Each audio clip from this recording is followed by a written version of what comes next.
Good morning students. आज हम लोग एक नया चैप्टर को लेकर डिस्कस करेंगे जो चैप्टर है न्यू किंग्स एंड किंगडम्स।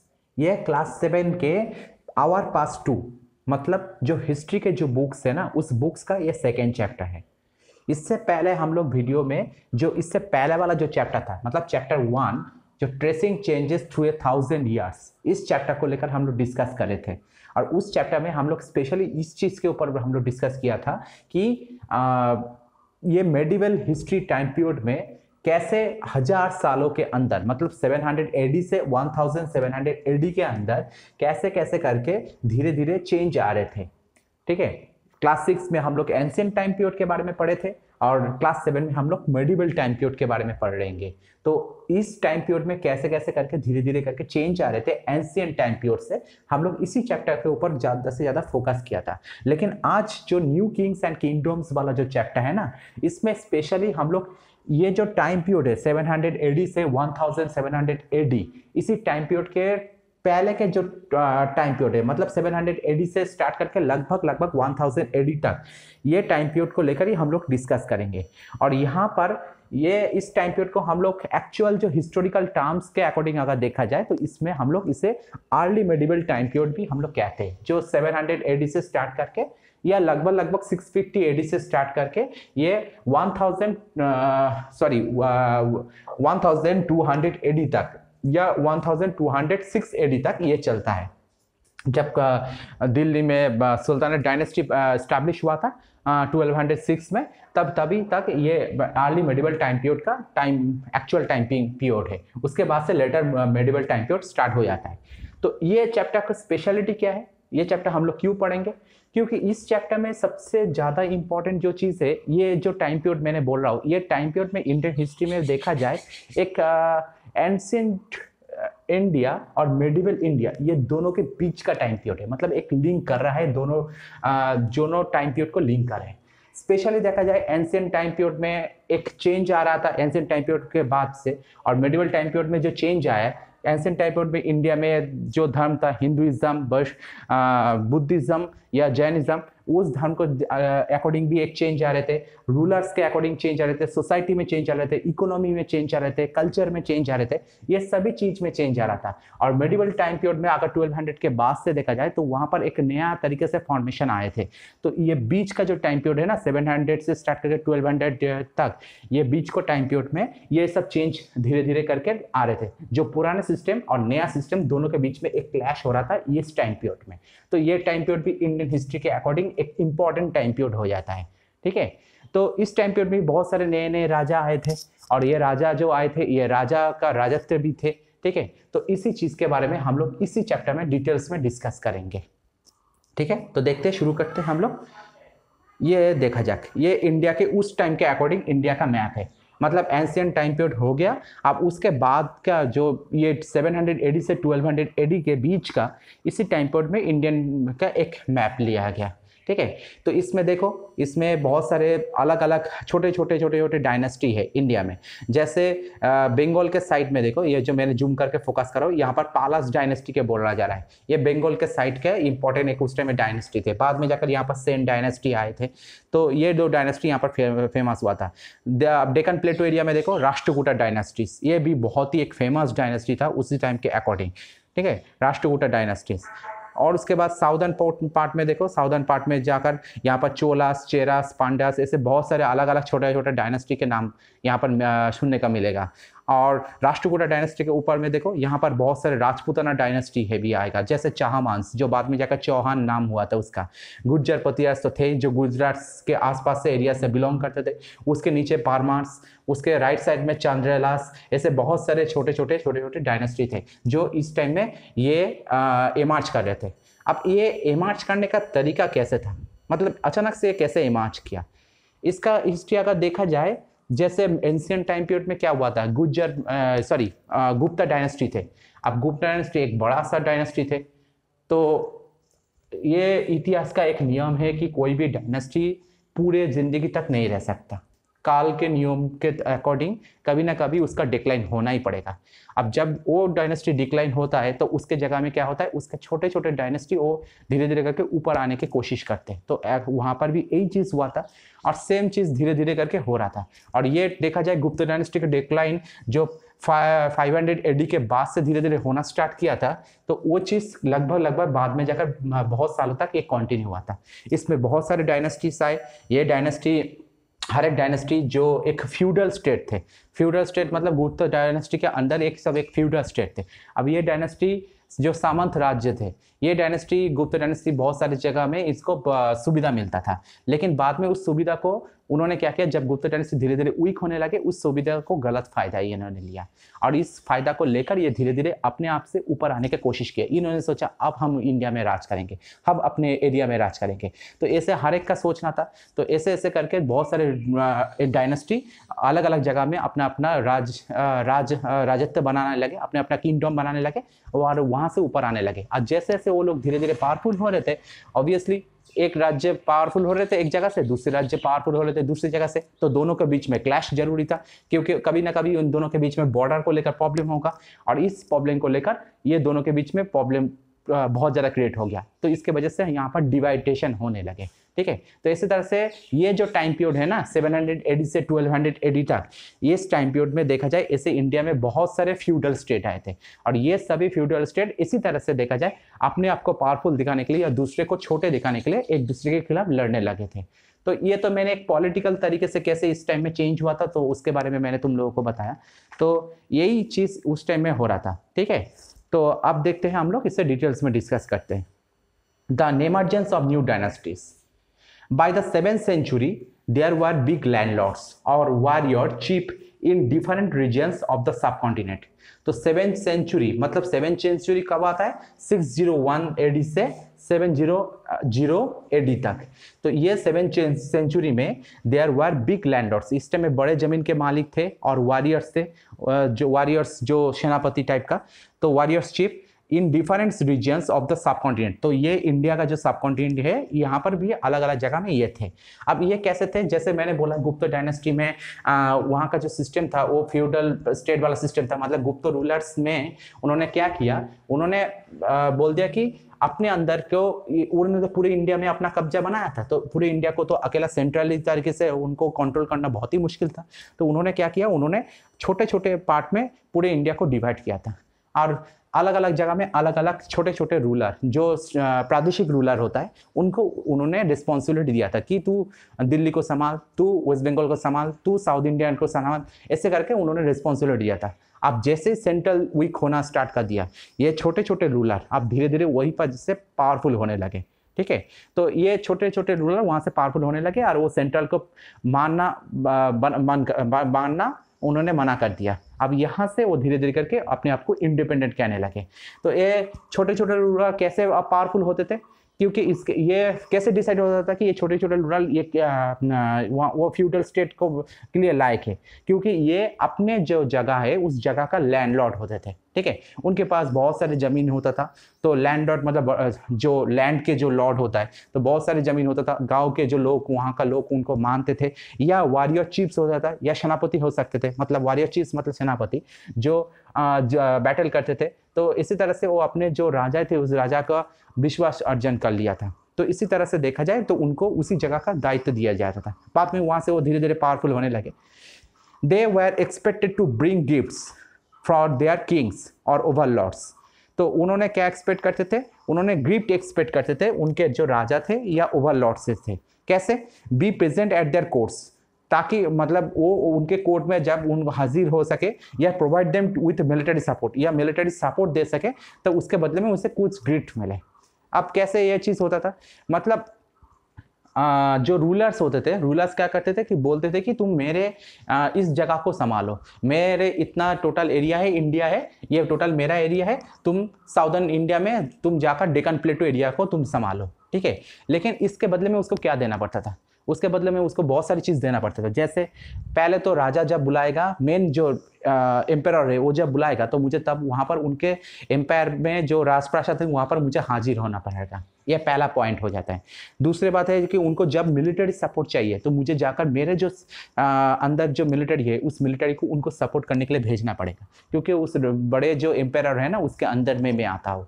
तीसरा चीज़ जो इंपॉर्टेंट है, मेरे यहाँ पर से मैं जो टैक्स कलेक्ट कर रहा हूँ मेरे यहाँ से ज़मीन से, ये इसका कुछ हिस्सा मुझे उस एम्पायर को मुझे भेजना पड़ेगा, ताकि मैं उसके अंडर रहूँ, ये प्रमाणित हो जाए। ठीक है, तो इसी तरह से बहुत सारी जगह में मैं उसके ऊपर डिपेंडेंट होता हूँ। और इसके बदले में वो क्या करता था, उसके बदले में वो मुझे सम्मान देते थे और मुझे बोलते थे कि मैं इस जगह का मालिक हूँ। ठीक है, तो ये चीज़ इसी तरह से होता था। अब क्या होता था कि ये जो लोकल रूलर होता था ना, लोकल, जैसे मुझे बोला कि डेक्कन प्लेटो एरिया को मुझे संभालने के लिए, तो ये जो लोकल रूलर होता था ये भी बहुत सारे अपने आप को महान साबित करने के लिए अपने एरिया में, तो इन्होंने बहुत सारे उपाधि टाइप का लेते थे, एपिथेट टाइप का लेते थे।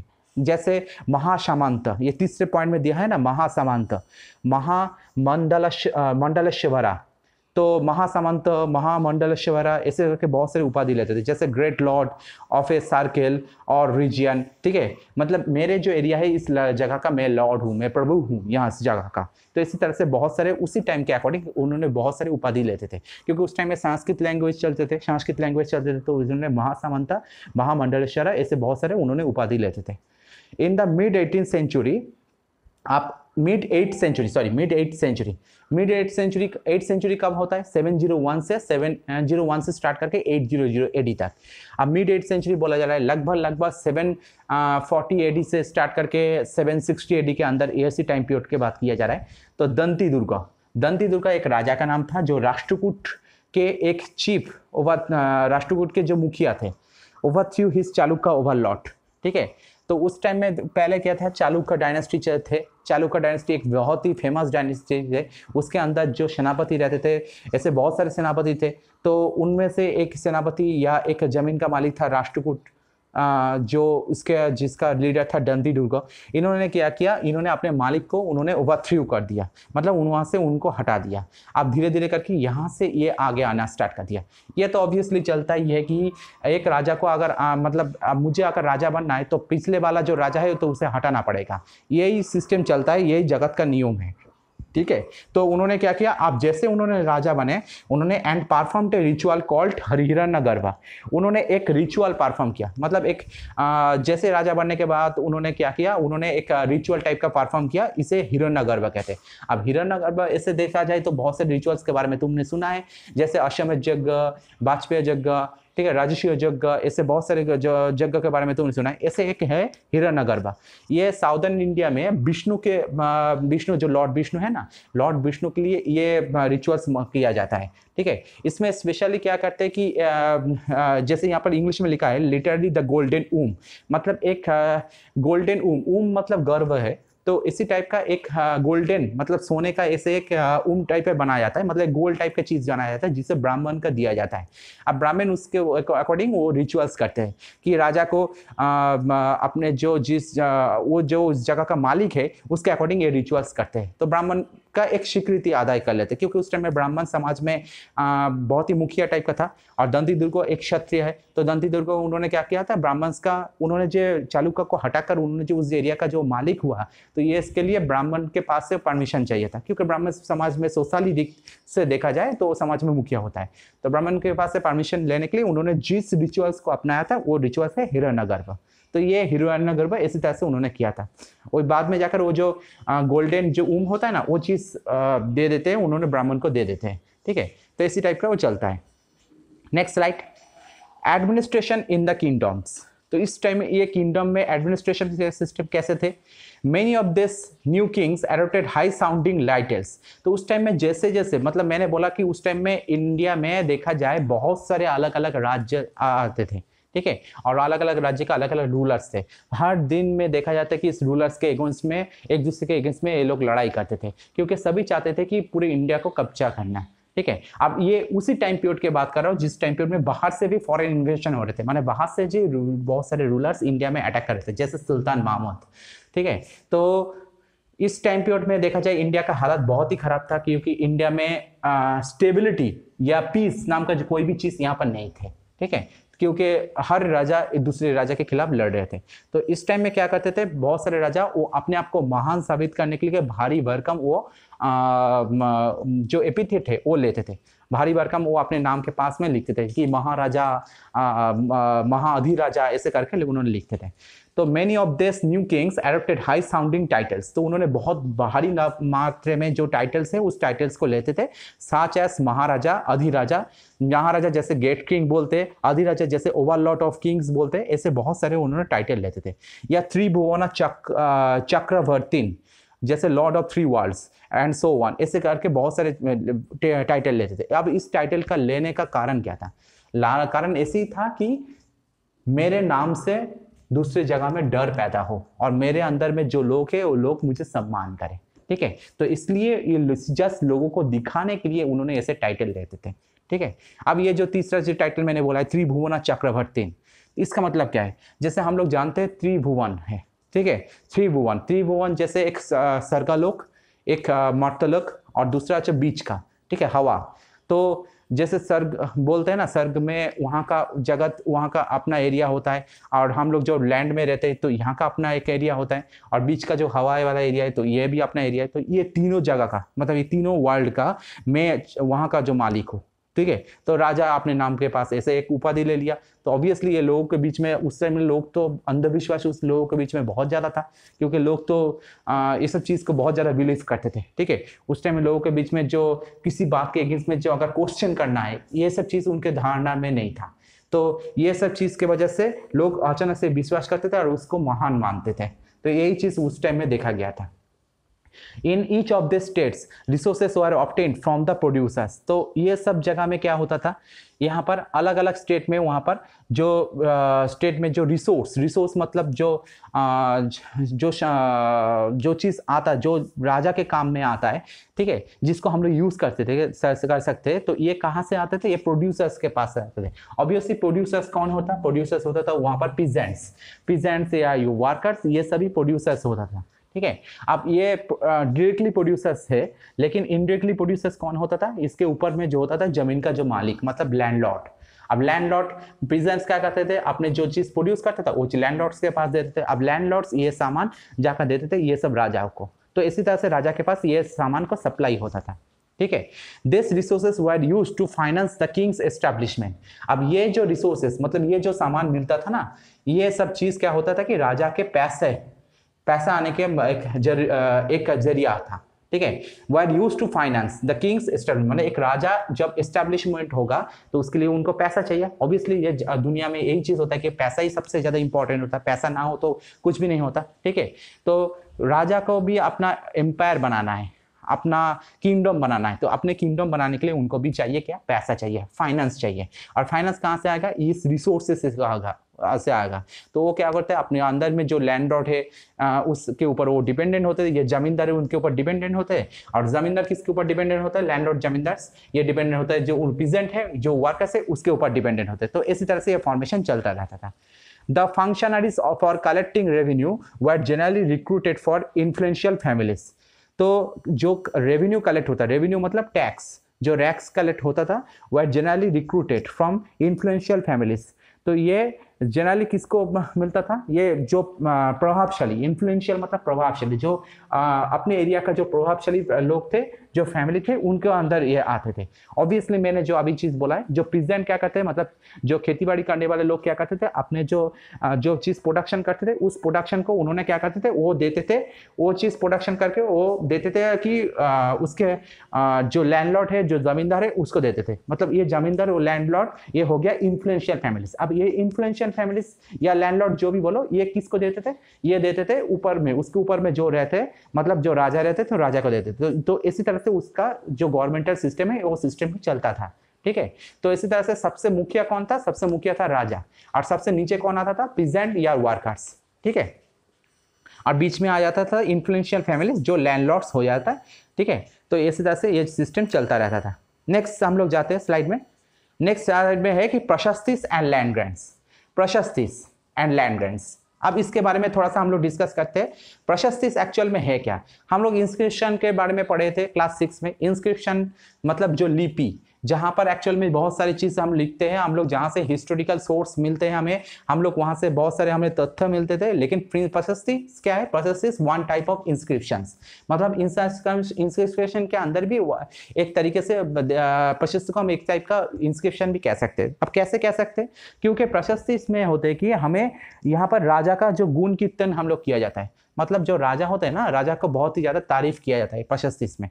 पर्टिकुलरली किसी एक राइटर ने उस राजा के कोर्ट में रहते थे, वो लिखते थे राजा के बारे में, तो वो चीज हो जाता है उस राजा का प्रशस्ति। जैसे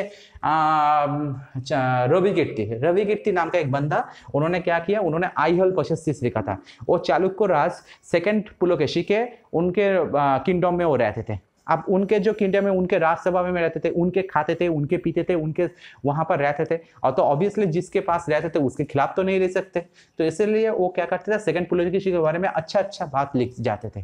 ठीक है, रवि कीर्ति। तो ये प्रशस्ति मतलब ये राजा का वहां पर वहां का उनको बहुत ही ज्यादा तारीफ किया जाता था ये प्रशस्ति में। तो इसी तरह से प्रशस्ति बनते थे इसी तरह से। जैसे और एक एग्जांपल दूं मैं, हरिशन ने समुद्रगुप्त के बारे में लिखा था, जो इलाहाबाद प्रशस्ति। तो ये भी हरिशन ने क्या किया था, समुद्रगुप्त के कोर्ट में रहते थे, समुद्र के बारे में उन्होंने बहुत अच्छा अच्छा बातें उन्होंने लिख किया था। तो ये हो जाता है प्रशस्ति। तो प्रशस्ति का एक छोटा, इसमें बहुत सारी हिस्टोरिकल हम लोग इंफॉर्मेशन मिलता है, लेकिन इसमें नेगेटिव पॉइंट क्या है, नेगेटिव पॉइंट यही है कि इसमें ना प्रशस्ति इसमें हमेशा जो इंफॉर्मेशन मिलता है ये सही है कि ये हम लोग नहीं बोल सकते, क्योंकि मेरे कोर्ट में रहता है, मेरे राजदरबार में रहता है जो बंदा, वो मेरे बारे में लिख रहा है, वो मेरे अंदर खाते तो मेरे अंदर पीते हैं, मेरे का सोते हैं, तो वो मेरे बारे में तो अच्छा ही लिखेगा ना, बुरा तो कुछ नहीं लिखेगा, तो एक्चुअल हिस्ट्री वो नहीं लिखेगा। इसलिए प्रशस्ति में बहुत सारे वीक पॉइंट भी रहता है, तो इसके ऊपर एक्चुअल हम लोग डिपेंड भी नहीं कर सकते। ठीक है, हिस्ट्री लिखने के टाइम में। तो देखते हैं हम लोग इसमें थोड़ा सा जानते हैं। प्रशस्ति तो हो गया, उसके बाद लैंड ग्रांट्स। लैंड ग्रांट्स मतलब जमीन से जो हम लोग शुल्क मिलता है या टैक्स मिलता है, वो चीज हो गया लैंड ग्रांट्स। अब देखते हैं इसके बारे में। यहाँ पर लैंड ग्रांट्स और प्रशस्ति के बीच में लिंक क्या है, लिंक है कि उस टाइम में जो प्रशस्ति लिखा होता था ना, राजा के बारे में जो प्रशस्ति लिखा होता है, उसमें लैंड ग्रांट्स का मेंशन किया होता है, मतलब कौन सी जमीन से कितना शुल्क मिला है ना मिला है, ये सब चीज प्रशस्ति में लिखा होता था। अब देखते हैं, प्रशस्ति contain details that may not be literally true. ये चीज मैंने अभी बोला है कि प्रशस्ति हमेशा ये ट्रू नहीं होता। तो क्यों ट्रू नहीं होता, ये चीज बोल दिया मैंने कि राजा के राजदरबार में तुम रहते हो, राजा के खिलाफ तुम नहीं देख सकते। ठीक है, तो इसलिए राजा के बारे में तुम अच्छे अच्छे चीजें लिखोगे, तो ये इसलिए प्रशस्ति हमेशा ये आज के दिन के हिसाब से देखा जाए ये लिटरली ट्रू नहीं होता, मतलब ये हमेशा ट्रू नहीं होता। हमें प्रशस्ति में जो चीज मिलता है ये गलत भी हो सकता है। Kings often rewarded Brahmins by grant of lands. तो किंग क्या करते हैं, किंग्स ब्राह्मण्स को लैंड ग्रांट्स देकर हेल्प करते हैं। ठीक है, तो रिवार्ड देते ब्राह्मण्स में। उस टाइम में देखा जाए समाज में एक्चुअल सोशल तरीके से अगर देखा जाए, सबसे मुखिया कौन है, ब्राह्मण। क्योंकि हम लोग चार वर्ण के बारे में पढ़ा है ना वैदिक टाइम पीरियड में, क्लास 6 में, ब्राह्मण, क्षत्रिय, वैश्य, शूद्र। तो ब्राह्मण सबसे मुखिया है सोशल तरफ से। लेकिन इकोनॉमिकली या पॉलिटिकली सबसे पावरफुल कौन है, क्षत्रिय, क्योंकि किंग्स जो होता है ये क्षत्रिय होता है। ठीक है, ये राज करते हैं, ये बैटल करते हैं, तो किंग सबसे मुखिया होता है। तो किंग्स और ब्राह्मण समझ में दोनों तरीके से मुखिया है, तो ये दोनों को एक दूसरे का सपोर्ट चाहिए था। ठीक है, तो किंग्स क्या करते, ये ब्राह्मण्स को रिवार्ड देते इसलिए ताकि ब्राह्मण्स उनको उनके काम में कोई बाधा सृष्टि ना करे। ठीक है, मतलब एक किंग्स वो राज करना चाहते हैं, तो जनता के मन में अगर कोई भी उनके लिए दुविधा ना हो, तो उस एक ब्राह्मण का सपोर्ट चाहिए, ताकि ब्राह्मण ये बोल सके कि ये राजा अच्छा है, ये राजा को, ये भगवान का अवतार है। तो इसी तरह के बोलने से जनता के मन में उस राजा को लेकर कोई प्रॉब्लम नहीं होगा। ठीक है, तो इसलिए क्या करते हैं कि ब्राह्मण्स, इसलिए होता है कि किंग्स ऑफन रिवार्डेड ब्राह्मण्स। तो ब्राह्मण्स क्या को बहुत सारे रिवार्ड देते थे, और रिवार्ड देते थे किस ये में, बाय ग्रांट्स ऑफ लैंड। उनको लैंड के अकॉर्डिंग में उनको ग्रांट्स देते थे। ठीक है, मतलब उनको जमीन देते थे, जमीन के अकॉर्डिंग में उनको ग्रांट्स देते थे। अब डायरेक्टली उसको पैसा नहीं देते थे राजा उनको डायरेक्टली पैसा नहीं देते, उनको जो देते थे जमीन देते थे। अब जो जमीन देते थे, ये जमीन हमेशा खेती बाड़ी जमीन होगा ये जरूरत नहीं है, वो जमीन नॉर्मल भी जमीन हो सकता है। तो उस जमीन में बहुत सारे लोग होते थे। अब ब्राह्मण क्या करते थे, ब्राह्मण के पास वो जमीन मिला, ब्राह्मण उस जमीन में वो वहाँ के वो अपने हिसाब से वहाँ का रूलिंग करते थे या वहाँ का मंदिर स्टैब्लिश करते थे ब्राह्मण। तो उस जमीन से ब्राह्मण जो चीज़ करते थे कि ब्राह्मण वहाँ से टैक्स कलेक्ट करते थे बहुत सारे, ठीक है। तो एक तो उस जमीन में वो खेतीबाड़ी भी कर सकते थे अगर वो खेतीबाड़ी जमीन हो तो, या उस जमीन से वो टैक्स भी कलेक्ट करते थे ब्राह्मण। तो ये ब्राह्मण का एक बहुत ही मतलब राजा के पास से जो उनके पास जो जमीन मिलते थे, तो इस जमीन की वजह से ब्राह्मण क्या करते थे, बहुत सारे दिनों से उस जमीन में अगर वो मालिक हो गया तो वहाँ का वो लैंडलॉर्ड बन जाते थे, ठीक है। समझ में। तो ब्राह्मण स्पेशली जो चीज़ हुआ, राजा के पास से उनके पास जमीन मिला, उस जमीन में वो क्या करते थे, वहाँ के जो लोग हैं उस लोगों के पास से वो वहाँ पर रहने देते थे, और रहने देने के बदले में वहाँ उनके पास से टैक्स कलेक्ट करते थे। अब ये जो टैक्स कलेक्ट करते थे ये ब्राह्मण के पास आता था, ब्राह्मण उस टैक्स के कुछ हिस्सा में अपने पास रखते थे, कुछ हिस्से और राजा के पास भेज देते थे। तो यहाँ से क्या होता था कि ब्राह्मण वो अपने उस एरिया का वो मालिक बन जाता था या लैंडलॉर्ड बन जाता था। तो इसी तरह से वो देखा जाए वहाँ का वो चीज़ एक वहाँ का एक फ्यूडल स्टेट सिस्टम वो आ जाता था, ठीक है। तो यहाँ से ये जो 700 एडी से 1200 एडी इस टाइम को इसलिए फ्यूडलिज्म सिस्टम भी कहा जाता है या सामंततंत्र सिस्टम भी कहा जाता है, ठीक है। तो ये चीज़ वहाँ पर आ जाता था। नेक्स्ट हम लोग जो देखते हैं यहाँ पर दिया है, unusual for the 12th century was a long Sanskrit poem. तो इसी टाइम में क्या किया गया, इस टाइम में बहुत सारे किताब भी लिखना स्टार्ट किया था। जैसे 12th सेंचुरी जो एक्चुअल ये होगा 1101 से 1200 एडी तक। तो ये टाइम पीरियड में लंबा संस्कृत पोएम, ठीक है, संस्कृत लैंग्वेज में लंबा पोएम लिखा गया था, कविता लिखा गए थे, containing the history of Kings, मतलब राजा के हिस्ट्री को लेकर, हु रूल्ड ओवर कश्मीर। तो उस टाइम में कश्मीर में जो राजा राज करते थे उसके ऊपर। It was compose by an author named Kalhana. तो ये कौन लिखा था, कल्हना लिखा था। बुक्स का नाम एक्चुअल था रास्तारंगिनी। कल्हन ने जो बुक लिखा था उसका नाम रास्तारंगी। बोला जाता है कि इंडिया का पहला, ठीक है, सीरियल वाइज मेंटेन करके जो हिस्ट्रिकल बुक्स लिखा गया था वो यही बुक्स है, क्योंकि इससे पहले इंडिया में बहुत सारे किताब लिखा गया था लेकिन कोई भी हिस्टोरिकल बुक्स नहीं लिखा गया था, ठीक है। नॉर्मली हम लोग किताब लिखे थे, हिस्टोरिकल बुक्स नहीं लिखे थे। और उस बुक्स में कभी भी हम लोग सीरियल वाइज सभी राजा का नाम मेंशन करना, उनका सभी काम के बारे में मेंशन करना, ऐसे करके हम लोग कुछ नहीं किया था। तो कल्हना का रास्तारंगिनी की इंपॉर्टेंस इसी जगह पर आता है कि ये पहला बुक है इंडिया में जिस बुक्स में सीरियल वाइज पूरी चीज को मेंशन किया गया था, ठीक है। तो इसलिए ये इंडिया का पहला हिस्टोरिकल बुक भी है, हम लोग इसे बोल सकते हैं। इसका इंपॉर्टेंस भी बहुत ज्यादा आता है और ये इसी टाइम पीरियड में आया था। तो इस टाइम पीरियड का इंपॉर्टेंस अब कहाँ पर हो रहा है ये पता चल रहा है। एक तो इस टाइम पीरियड में फ्यूडलिज्म सिस्टम आए थे, दूसरे टाइम पीरियड में एंशिएंट और मेडिवल टाइम पीरियड का मिश्रण भी हो रहे थे, तीसरे इस टाइम पीरियड में कल्चरल मिश्रण हो रहे थे, चौथा इस टाइम पीरियड में रिलीजन मिश्रण हो रहे थे, क्योंकि इस टाइम पीरियड में मुस्लिम लोग आ रहे थे और इंडिया में तो अभी हिंदुइज्म, बुद्धिज्म, जैनिज्म तो थे, तो रिलीजन का मिश्रण हो रहे थे। और इस टाइम पीरियड में अभी हिस्टोरिकल भी चेंज आ रहे थे बुक्स में लिखने में, पैटर्न में। तो इस टाइम पीरियड का इंपॉर्टेंस धीरे धीरे करके चेंज हो रहा था इस टाइम पीरियड में, ठीक है। तो पहले जो सिस्टम नहीं था अभी इस टाइम पीरियड में वो सब सिस्टम आने लगे। नेक्स्ट स्लाइड में जाते, warfare for wealth.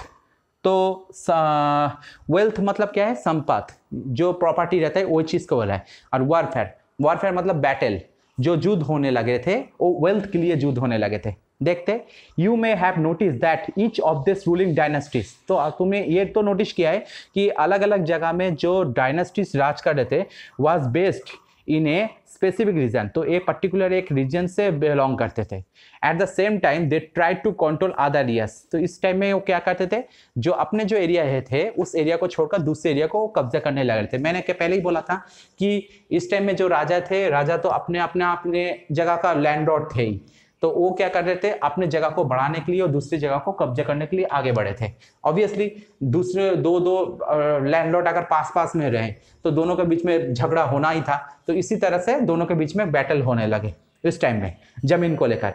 For centuries rulers belonging to the Gurjara Pratihara. जैसे एक एग्जाम्पल दूं यहाँ पर, rulers belonging to the Gurjara Pratihara, Rashtrakuta and Pala dynasties fought to the control over Kanauj. तो इस टाइम में देखा जाए एक बैटल हुआ था कनौज को लेकर। कनौज जो अभी के हालत में देखा जाए प्रेजेंट डे में ये यूपी में आता है, ठीक है। तो ये उत्तर प्रदेश में आता है कनौज।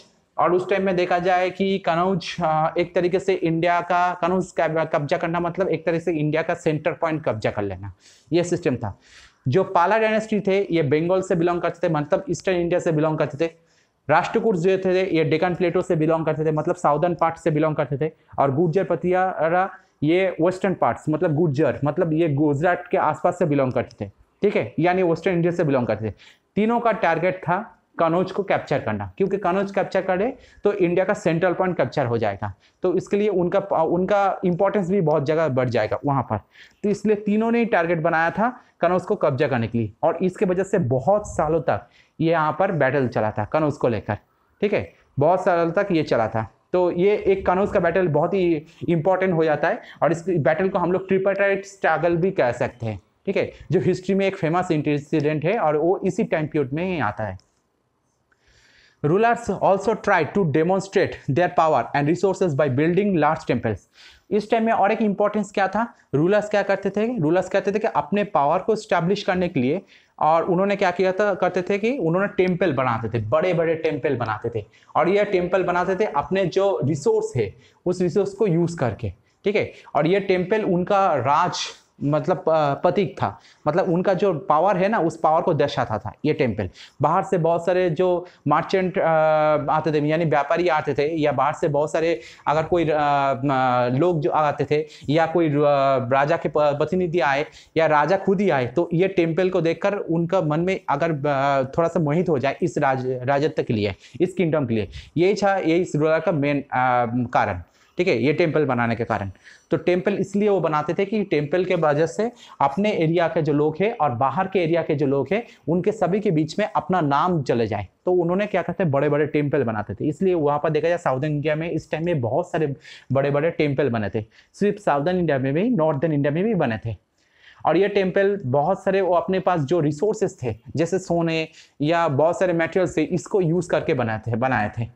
तो जैसे ये टेम्पल बना तो ऐसे तरह से इंडिया का शामत आए, कैसे, अब one of the best known of such rulers is Sultan Mahmud of Ghazni, Afghanistan. He ruled from 997 to 1030। तो इस टाइम में देखा जाए नॉर्थ वेस्ट के तरफ, वहां पर गजनी में एक फेमस रूलर था, उसका नाम था सुल्तान महमूद, जो गजनी का डायनेस्टी का भी एक इंपॉर्टेंट रूलर्स हुआ था सुल्तान महमूद। इन्होंने वहां से इंडिया में अटैक किया था, और इंडिया में देखा जाए 1000 एडी से 1027 एडी, ये 27 साल में टोटल 17 बार उन्होंने अटैक किया था, ठीक है। तो बार बार इंडिया में आए थे, इंडिया को अटैक किया था, और ऑब्वियसली उनका अटैक करने का एक बड़ा सा रीजन जो था, ये रीजन था कि ये सब टेम्पल को लूटना, ठीक है, क्योंकि उनका मानना था कि इंडिया में बहुत सारे रिसोर्सेस है, इस रिसोर्सेस को कब्जा करो और लेकर जाओ, अपने जो गजनी का जो किंगडम है ना उसके और भी ज्यादा फेमस करो। तो उनका यही मानना था, इसलिए वो बार बार अटैक करते थे, इस किंगडम को लूटते थे और यहाँ से ले जाते थे, जो संपत्ति है उसे ले जाते थे। तो इसलिए बाहर के जो फॉरेन रूलर्स है ना उनका इस टाइम में अटैक करने का संभावना बहुत ज़्यादा बढ़ गया था इस टाइम में, ठीक है। तो इस टाइम में देखा जाए उसके बाद ही इंटरेस्टेड ए स्कॉलर नेम अल-बिरूनी, तो उनके साथ साथ एक स्कॉलर भी आए थे यहाँ पर, उनका नाम था Al-Biruni, to write an account known as the Kitab al Hind. तो उनके साथ साथ जो अल-बिरूनी यहाँ पर आए थे, जो देखा जाए एक फेमस स्कॉलर थे, तो उन्होंने एक किताब लिखा था जिसका नाम है किताब अल हिंद। इसमें उस टाइम के इंडिया के जो हिस्ट्री है ना उस हिस्ट्री के बारे में इन्होंने अल-बिरूनी बहुत ही अच्छी तरीके से उन्होंने लिखा था ये। और ये इस बुक्स में उन्होंने उस टाइम के हिंदी हिस्ट्री के बारे में बहुत ही ज़्यादा फेमस हिस्ट्री हम लोग जान सकते हैं। Other kings who engage in warfare includes the Chahamanas later known as Chauhans. तो बहुत सारे किंग्स यहाँ पर उस टाइम में who engage in warfare includes the Chahamanas. तो यहाँ इस टाइम में देखा जाए बहुत सारे अलग अलग king who engage in warfare जो उस टाइम में बैटल में इंक्लूड हुआ था, जैसे उनका नाम था चाहमानस। चाहमानस एक टाइप का देखा जाए उस टाइम में जाति थे जो इस समय बैटल में इंक्लूड हुआ था, जिसका नाम बाद में जाकर हुआ था चौहान्स, ठीक है। जैसे तुम लोग ने पृथ्वीराज चौहान का नाम तो तुमने सुना ही है, तो ये चाहमानस का बाद में जाकर नाम हुआ था चौहान्स, चाहमानस का। तो इसी तरह से बहुत सारे रूलर्स इस टाइम में आए थे, ठीक है। तो देखा जाए जो ये स्पेशली राजपूताना से बिलोंग करते हैं। राजपूत जो है ना, राजपूताना का जो राजपूत डायनेस्टी है वहाँ से ये बिलोंग करते हैं, चौहान्स। और ये देखा जाए इस टाइम में बहुत सारे राजपूताना जो अलग अलग वहाँ पर डायनेस्टी आए थे, और ये सभी डायनेस्टी क्या करते थे, ये रूल करते थे स्पेशली इस चीज़ को लेकर कि वो यहाँ पे मतलब अपना एरिया को फैला सके, ठीक है। तो अपने राजा अपने जो किंगडम थे उस किंगडम को बढ़ा सके, तो इसके लिए बहुत सारे मतलब डायनेस्टी आई थी। तो उनमें से राजपूताना के जितने भी डायनेस्टी ऐसे जैसे चौहान, प्रतिहार, पारमार, चंद्रेला, ऐसे बहुत सारे डायनेस्टी आए थे। उनमें से सबसे ज़्यादा फेमस थे वो था चौहान्स, जिससे पहले नाम था Chahamanas. The best known Chahamana ruler was Prithviraja III।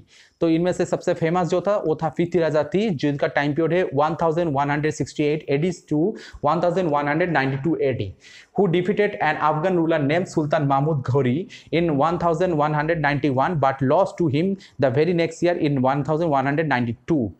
तो ये पृथ्वीराज III, इन्होंने देखा जाए कि सुल्तान महमूद के बाद इंडिया में मोहम्मद घोरी उन्होंने अटैक किया था, ठीक है। मोहम्मद घोरी जिन्होंने घूट डायनेस्टी का फॉर्म किया था, देखा जाए नॉर्थ वेस्ट पोर्शन में अफगानिस्तान के आसपास उन्होंने घूट डायनेस्टी का फॉर्म किया था, वहाँ से उन्होंने अटैक किया था। तो मोहम्मद घोरी के साथ देखा जाए पृथ्वीराज III का बैटल हुआ था, 2 बैटल हुआ था। पहला 1191 AD में हुआ था, ये बैटल था बैटल ऑफ तराइन, और इस बैटल में पृथ्वीराज III ने उन्होंने मोहम्मद घोरी को हराया था, ठीक है। लेकिन मोहम्मद घोरी ने इसमें से ये जो हारे थे ना, इस हारने से उन्होंने टूट नहीं गया था, वो घर में गए, दोबारा प्रिपरेशन लिया, दोबारा वापस अटैक किया था। उन्होंने 1192 AD में उन्होंने फाइनली उन्होंने क्या किया, पृथ्वीराज III यानी पृथ्वीराज चौहान को उन्होंने हरा दिया, और ये फाइनल बैटल था जो तराइन के सेकंड बैटल भी कहा जाता है 1192 AD में। तो पृथ्वीराज III को हराया गया, तो फिर पृथ्वीराज III का खेल खत्म, और इंडिया में मुस्लिम जो रूलर्स इंडिया में धीरे धीरे करके अंदर आना स्टार्ट कर दिया। इसके वजह से क्या हुआ, जैसे ही इंडिया में पृथ्वीराज III हारे थे, क्योंकि उस टाइम में देखा जाए पृथ्वीराज III का जो चौहान डायनेस्टी था ना, ये चौहान डायनेस्टी इंडिया में नॉर्थ स्पेशली नॉर्थर्न इंडिया में बहुत ही ज़्यादा फेमस एक किंगडम था, यह फेमस रूलिंग डायनेस्टी था, अगर और पावरफुल भी थे। अगर ये हारने का मतलब है कि इंडिया के जो नॉर्थ वेस्टर्न जो बॉर्डर है उस बॉर्डर ओपन हो गया, अब ये धीरे धीरे करके अंदर तक आना स्टार्ट कर दिया था, एक के बाद एक मुस्लिम अटैक उसके बाद से इंडिया में होना स्टार्ट कर दिया था। तो बैटल ऑफ तराइन जो 1192 में हुआ था, इसका इंपॉर्टेंस यहाँ पर ही सबसे ज़्यादा हुआ था, क्योंकि इसके बाद से इंडिया में ना मुस्लिम इन्वेंशन बहुत ही ज़्यादा हुआ था। तो ये तो अभी तक तो हम लोग सिर्फ नॉर्थर्न इंडिया के बारे में ही हम लोग पढ़े थे। अब नेक्स्ट जो हम लोग पढ़ेंगे ये साउदर्न इंडिया के बारे में जाएंगे। अब ये जो टाइम पीरियड है ना, इस टाइम पीरियड में हम लोग नॉर्थर्न इंडिया में तो बहुत सारे हम लोग पढ़े थे, राजपूताना के बारे में हम लोग पढ़े, जहाँ पर स्पेशली हम लोग चाहमान्स यानी चौहान डायनेस्टी के बारे में हम लोग पढ़े, हम लोग डेक्कन प्लेटो एरिया में राष्ट्रकूट के बारे में हम लोग जाने, ट्रिपाटाइट स्ट्रगल के बारे में हम लोग थोड़ा सा इंफॉर्मेशन हम लोग उसके बारे में जाने थे, ठीक है। तो इस टाइम में देखा जाए साउदर्न पार्ट में भी देखा जाए, यहाँ पर एक फेमस किंगडम थे या फेमस एम्पायर भी थे या फेमस डायनेस्टी भी थे, उसका नाम था चोलास, ठीक है। चोलास का टाइम पीरियड भी बहुत पहले से थे, ये मौर्यन टाइम पीरियड में भी बिलोंग करते थे, लेकिन उस टाइम में इतना ये फेमस नहीं थे। बाद में जाकर चोलास इसी टाइम पीरियड में बहुत ही ज़्यादा फेमस हुआ था। और इंडिया में देखा जाए जो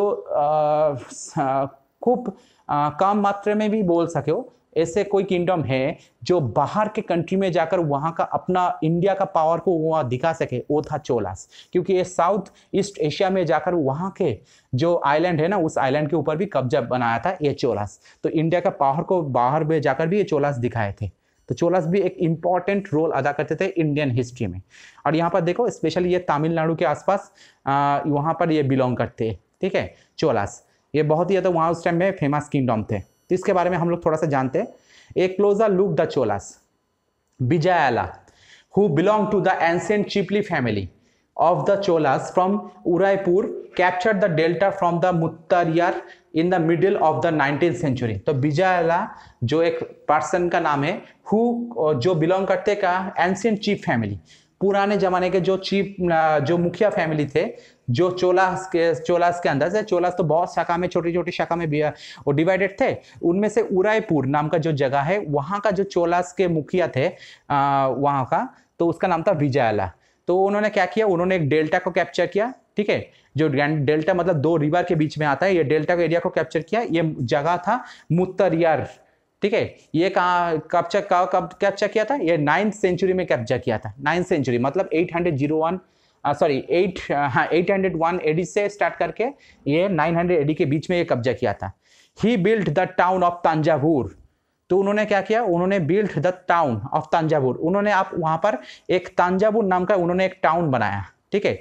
आज के दिन में ये टाउन का नाम चेंज होकर रहा हुआ है तंजौर, ठीक है। बहुत ही फेमस एक टाउन है आज के दिन के हिसाब से। तो उन्होंने क्या किया? उन्होंने तंजावुर नाम का एक टाउन बनाया and a temple for goddess Nishumbhasudini there. और उन्होंने वहां पर एक फीमेल गॉड या गॉडेस बोल सकते हो जिसका नाम था निशुम भशुदिनी। तो इसके ऊपर उन्होंने एक टेम्पल बनाया था। तो अभी मैंने बोला कि उस टाइम में जितने भी राजा थे, ये राजा अपने पावर को दिखाने का एक ही तरीका था कि उनके ऊपर एक टेम्पल बनाना, ठीक है। तो ये विजयलाल भी वही काम किया था। उन्होंने एक फेमस उन्होंने सिटी बनाया जो तंजावुर था आज के दिन में, जिसका नाम था तंजौर। और उन्होंने एक मंदिर भी बनाया जो गॉडेस निशुम भशुदिनी के ऊपर। उसके बाद Rajaraja 1 consider the most powerful Chola ruler. तो उसके बाद जो चोला रूलर आया ना, ये चोला डायनेस्टी की हिस्ट्री में सबसे पावरफुल रूलर भी बोल सकते हो, जो था राजराजा 1 या पहला राजराजा।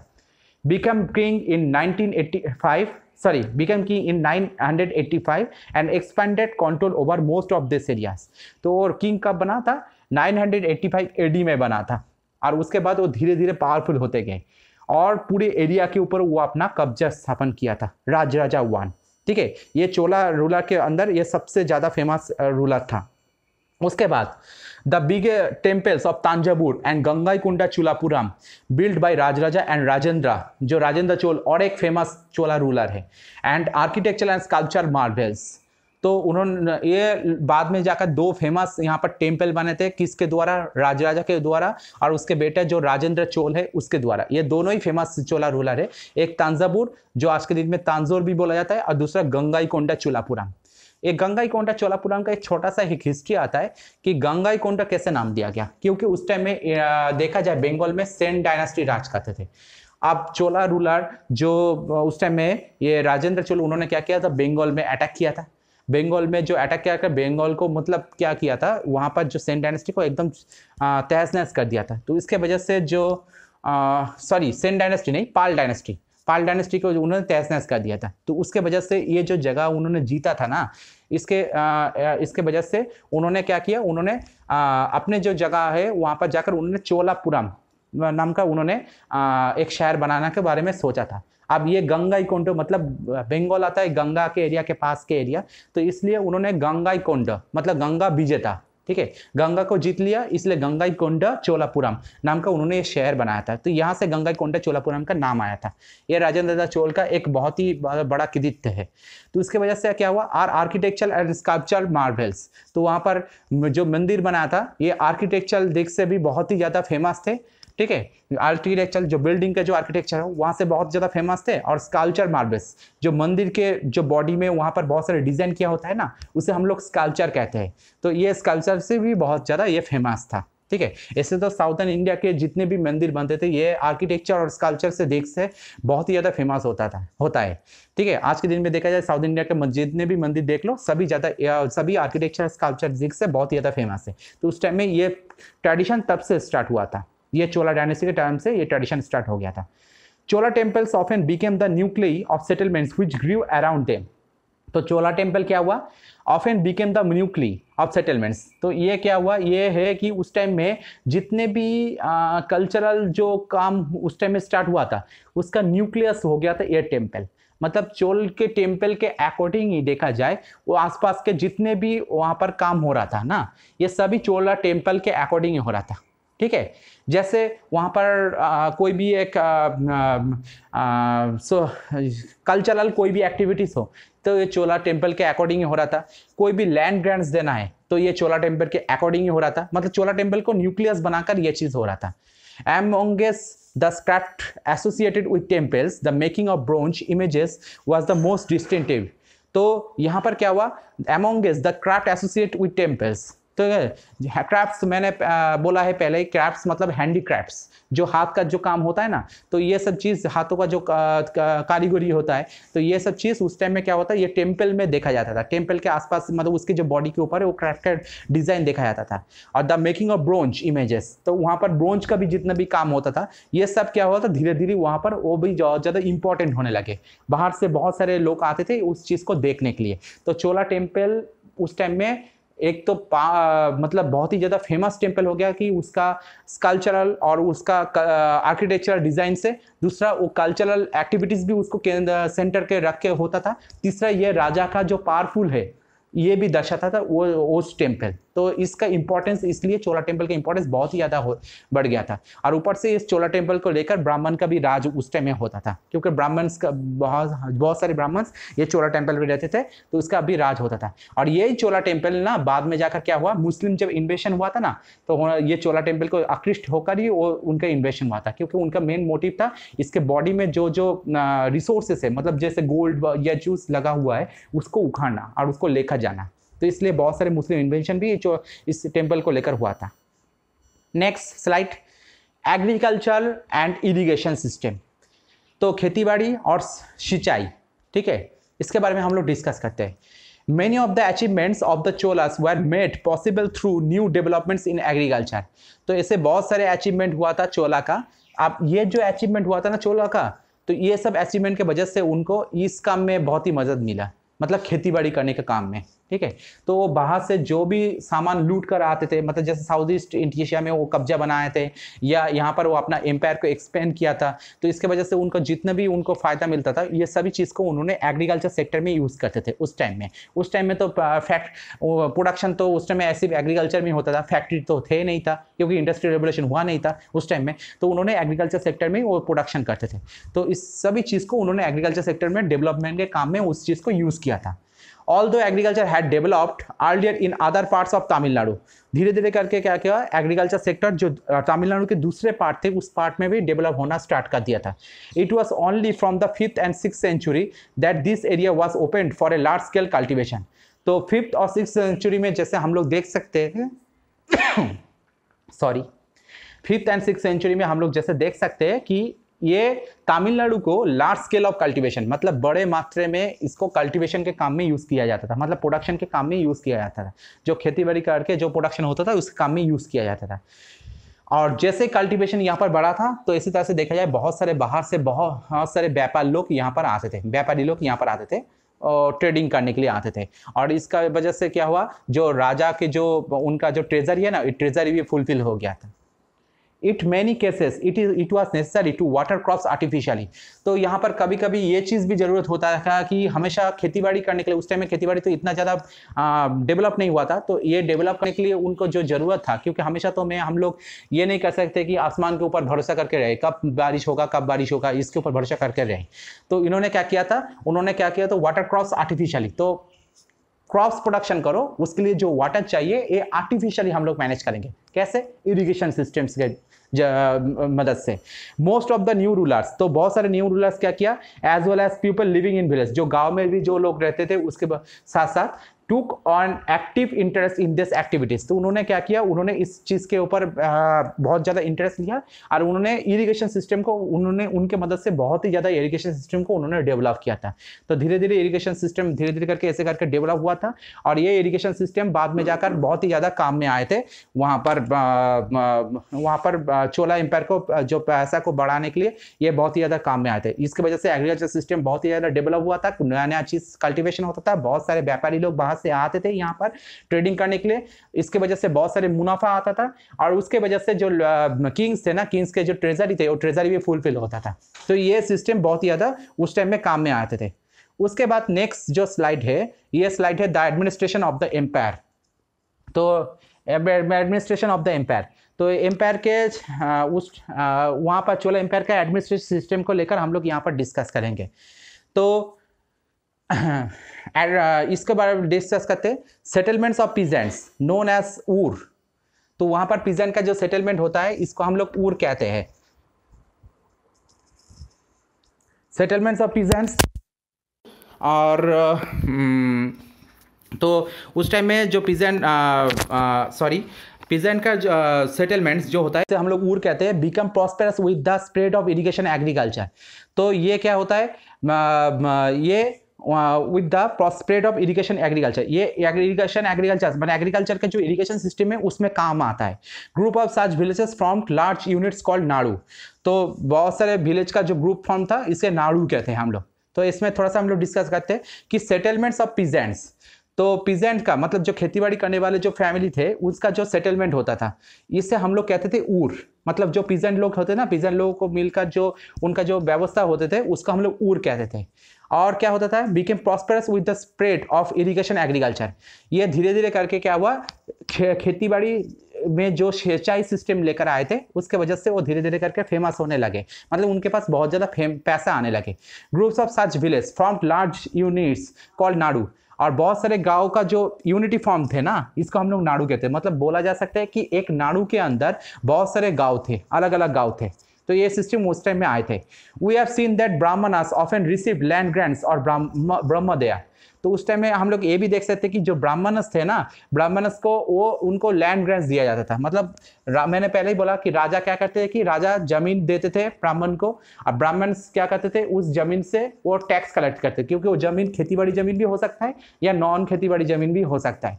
तो वहाँ पर जो रहने वाले लोग हैं उसके पास से वो टैक्स कलेक्ट करते थे, और ये टैक्स कलेक्ट करते जो टैक्स होता है उसको लैंड ग्रांट्स कहते थे। और उसका जो वहाँ का संस्कृत टाइम से अगर देखा जाए तो इसे ब्रह्मदय भी कह सकते हैं, यानी ब्राह्मण को जो चीज मिलता है लैंड ग्रांट्स की वजह से ये हो गया ब्रह्मदय। As a result, a large number of Brahmana settlements emerged in Kaveri Valley. तो इसे के वजह से देखा जाए कि बहुत सारे ब्राह्मण का जो सेटलमेंट कहाँ पर हुआ था, ये हुआ था कावेरी वैली। माने कावेरी जो रिवर है ना उसके पास में जो वैली एरिया है, उस वैली एरिया में जो साउदर्न इंडिया से बिलोंग करते हैं, ठीक है। तो यहाँ पर भी बहुत सारे ब्राह्मण का सेटलमेंट हुआ था। तो वहां पर मतलब राजा जो लैंड ग्रांट्स दिया, जहां जिस लैंड ग्रांट्स अदा करने के लिए जिस जमीन दिया था ब्राह्मण्स को, वो ब्राह्मण्स को उस जमीन कहां पर मिला था ज्यादा से ज्यादा, वो मिला था साउदर्न इंडिया में, स्पेशली वो कावेरी वैली के आसपास के एरिया में। Each Brahmadaya was looked after by an assembly or sabha of prominent ब्राह्मण लैंड होल्डर्स। अब ये जो ब्रह्मदया है, ये ब्रह्मदया के भी कंट्रोल किया जाता था। किसके जरिए कंट्रोल किया जाता था, एक असेंबली और सभा के जरिए कंट्रोल किया जाता था, ठीक है। तो एक सभा जिसमें बहुत सारे प्रोमिनेंट मेंबर होता था, मतलब बहुत सारे ब्राह्मण लैंड होल्डर्स, मतलब बड़े बड़े जमीन का मालिक है जिसके पास ज़्यादा से ज़्यादा जमीन है। तो ये सब ब्राह्मण लोग ने उस सभा को कंट्रोल करते थे, और उसके द्वारा ये कंट्रोल किया था कि किसको कितना ब्रह्मदया मिलेगा, कि इसके पास कितना जमीन है, उनमें से कितना टैक्स कलेक्ट हो रहा है, कितना नहीं हो रहा है, राजा को कितना देना है, ये सब चीज़ वहाँ से मेंटेन होता था। This assemblies worked very efficiently. तो ये काम भी बहुत ही अच्छी तरह से किया जाता था। ये असेंबली का काम भी इसलिए बहुत ही इंपॉर्टेंट हो जाता था, ठीक है। Association of traders known as nagarams. तो ट्रेडर्स का जो एसोसिएशन है ना, इसे हम लोग कहते थे कि नागाराम्स। तो मतलब उस टाइम में बहुत सारे व्यापारी बाहर से आते थे, तो उनका भी एक एसोसिएशन बनता था, इसको हम लोग नागाराम्स कहते थे। Also occasionally performed administrative functions in towns. तो ये ऑकेशनली परफॉर्म करते थे, ठीक है।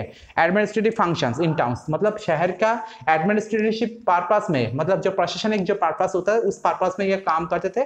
लेकिन ये काम करते थे ऑकेशनली, मतलब कभी कभी काम करते थे, ज्यादा से ज्यादा नहीं, कभी कभी काम करते थे। तो ये है चोला एम्पायर के बारे में हम लोग थोड़ा सा डिस्कस कर लिया। स्पेशली 700 एडी से स्टार्ट करके अगर 1200 एडी तक हम लोग अगर डिस्कस करने जाए, ये बहुत ही भास्ट चैप्टर है, क्योंकि 500 साल का इतिहास है इसमें। इस चैप्टर में बहुत ही ज़्यादा डिटेल्स में डिस्कस करने के लिए जाओ तो होगा नहीं, एक्चुअल में एक वीडियो में कवर नहीं किया जाएगा। लेकिन ये तुम्हारे क्लास 7 के सेकेंड चैप्टर है, तो 7 के अकॉर्डिंग, मतलब तुम लोगों की उम्र के अकॉर्डिंग इस चैप्टर को इतना उसी तरह से डिस्कस किया गया, मतलब डिटेल्स में डिस्कस नहीं किया, जितना भी सिलेबस में तुम्हारा डाला गया है उसके हिसाब से ये यहाँ पर डिस्कस किया गया है, ठीक है। तो इसमें डिटेल्स में बहुत ही ज़्यादा डिस्कस नहीं हुआ है, यहाँ पर सिर्फ तुम्हारे सिलेबस के अकॉर्डिंग ही डिस्कस हुआ है। तो चैप्टर तो यहाँ पर खत्म होता है। हम लोग इसका थोड़ा सा समरी फॉर्म देखते हैं।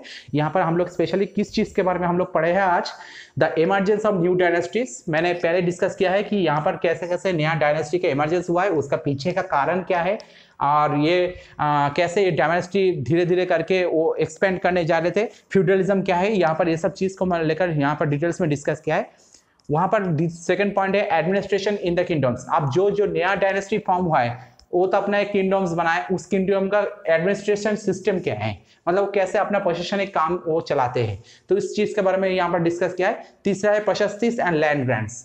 तो प्रशस्ति एक्चुअल में है क्या, जो एक टाइप का इंस्क्रिप्शन है। अब ये प्रशस्ति के साथ मेन जो इंस्क्रिप्शन है इसका बीच में फर्क क्या है, इसका क्या सिमिलेटेड, इसका क्या लिमिटेशन है प्रशस्ति का, और प्रशस्ति किस काम में आया था, और सबसे बड़ी बात है लैंड ग्रांट्स क्या है, और प्रशस्ति के साथ लैंड ग्रांट्स का मतलब दोनों के एक साथ में लिंक कहाँ पर है, तो इस चीज के बारे में हम लोग थोड़ा सा पढ़े हैं। और उसके बाद वारफेयर फॉर वेल्थ, मतलब वेल्थ के लिए जो वार होता था उसके बारे में भी हम लोग पढ़े थे यहाँ पर। और स्पेशली इस चैप्टर में जिस चीज के बारे में हम लोग डिस्कस किया है ये चोला एम्पायर के बारे में, जिसका ब्रोंज कल्चर मतलब मंदिर से रिलेटेड, उसके बाद टेम्पल्स, उसके बाद एडमिनिस्ट्रेशन, और last agriculture and irrigation system. तो ये चोला एम्पायर के बहुत ही ज्यादा इंपॉर्टेंट है, क्योंकि उस टाइम में देखा जाए साउथर्न इंडिया में सबसे ज्यादा फेमस जो एम्पायर हुआ था वो था चोला एम्पायर, और इसलिए चोला एम्पायर के बारे में भी यहाँ पर हम लोग थोड़ा सा डिस्कस किया है। ठीक है, तो ये चैप्टर भी बहुत ही अच्छा तरह से मैंने यहाँ पर एक्सप्लेन करने का कोशिश किया है मैंने, अच्छा किया, मतलब मुझे लगता है कि ये तुम लोगों को थोड़ा सा ये समझ में आएगा। अगर कहीं पर कोई प्रॉब्लम हो तो मुझे डिटेल्स में बोलना। तो अभी यही तक, नहीं मिलते हैं नेक्स्ट वीडियो नेक्स्ट चैप्टर को लेकर, तब तक के लिए थैंक यू, बाय बाय।